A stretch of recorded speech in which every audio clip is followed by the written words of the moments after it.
Hi అండి. తూర్పు Godavari kitchen Godavari మామయ్య రుచులకి స్వాగతం సుస్వాగతం. ఈరోజు మనం నేర్చుకోబోయే రెసిపీ నేతి ఉప్మా పెసరట్టు ఎలా తయారు చేయాలో మీకు తెలియజేస్తాను. ముందుగా 2 కప్పులు పెసలు తీసుకొని అందులో వాటర్ పోసి 6 గంటల సేపు మనం నానబెట్టుకోవాలి. ఇలా నానబెట్టుకున్నాక 6 గంటల తర్వాత వాటిని శుభ్రంగా కడిగి మనము మిక్సీలో వేసి మెత్తగా గ్రైండ్ చేసుకోవాలి. ఇలాగ మిక్సీలో వేసాక ఓ చిన్న అల్లం ముక్కను కూడా తీసుకొని మనం ఇందులో చేర్చాలి. ఆ తర్వాత కాసింత రుచికి సరిపడా ఉప్పును కూడా వేసి మెత్తగా, అంటే ఎక్కువ వాటర్ వేయకూడదు, కొంచెం వాటర్ వేసి దీన్ని మెత్తగా రుబ్బుకొని, మరీ పలుచగా చేసామనుకోండి మనకి పెసరట్టు అనేది సరిగా రాదు. కాబట్టి మనము చిక్కగా ఉండాలి. కాబట్టి కొద్దిగా వాటర్ మాత్రమే యాడ్ చేసుకొని ఇలాగా నేను చూపించిన విధంగా పిండి ఇలా ఉండాలి. ఇలా తయారు చేసి పెట్టుకోవాలి. మనకి ఇది తయారైపోయాక మనకి కావలసిన పదార్థం ఏంటంటే, తయారు చేయవలసిన పదార్థము ఉప్మాకు కావాల్సినవి మీకు అందరికీ తెలుసు. ఉల్లిపాయలు, పచ్చిమిర్చి, అల్లము, కరివేపాకు, ఉప్పు, తాలింపు దినుసులు అవన్నీ కామన్. కానీ నేను ఒక 4 ఉల్లిపాయలను తీసుకున్నాను, ఎందుకంటే పెసరట్టు పైన వేయడానికి. ఒక 4 పచ్చిమిర్చి, కొద్దిగా అల్లం తీసుకున్నాను. వాటిని చక్కగా ముక్కలుగా చేసి చిన్నగా తరిగి పెట్టుకోవాలి. తర్వాత మనం సిద్ధం చేసుకోవాల్సింది ఉప్మాని ఎలా తయారు చేయాలో మీకు తెలియజేస్తాను. దీనికి కావాల్సిన పదార్థాలు ఏమిటో మీరు గమనించండి. కొద్దిగా నెయ్యి,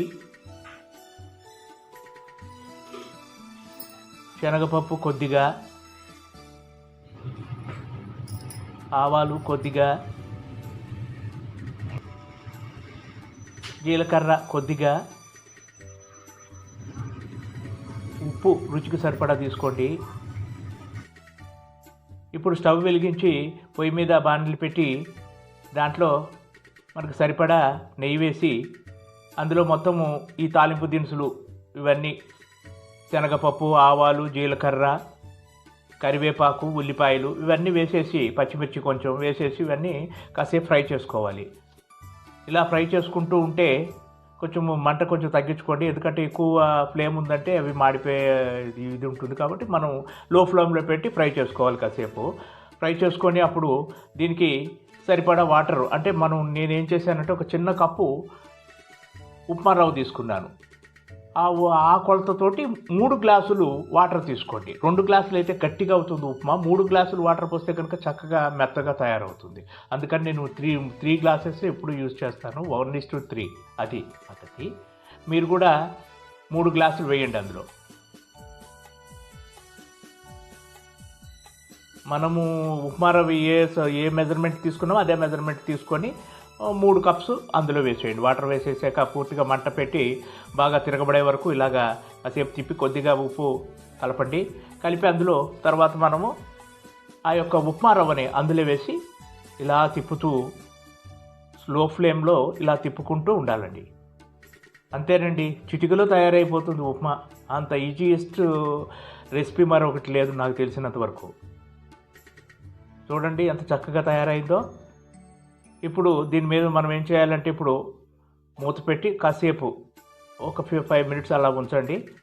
లో ఫ్లేమ్ కూడా ఉంటుంది, తగ్గించండి. ఇప్పుడు మనం ఏం చేయాలంటే మళ్ళీ స్టవ్ వెలిగించి దాని మీద పెనం పెట్టండి. ఇంకా పెసరట్లు కార్యక్రమం మొదలవుతుంది. ఇప్పుడు మనం రుబ్బి పెట్టుకున్నటువంటి పిండిని ఇలా పెసరట్టుగా వేసుకుందాం. చూడండి ఎంత చక్కగా వస్తుందో. ఆహా, నాకు ఇప్పుడే నోరు ఊడిపోతుందండి.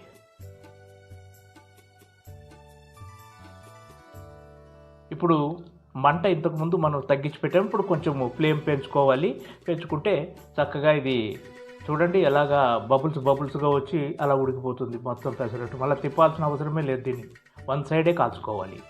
ఇలాగ ఇప్పుడు ఉల్లిపాయ ముక్కలు, పచ్చిమిర్చి, అల్లము, జీలకర్ర ఇవన్నీ వీటి మీద మనము జల్లుకొని మనకు ముఖ్యంగా వేయాల్సింది ఏమిటి, నెయ్యి వేయాలండోయ్. ఇందులో కాసింత నెయ్యి వేస్తే ఆ వాసనే వేరుగా ఉంటుంది.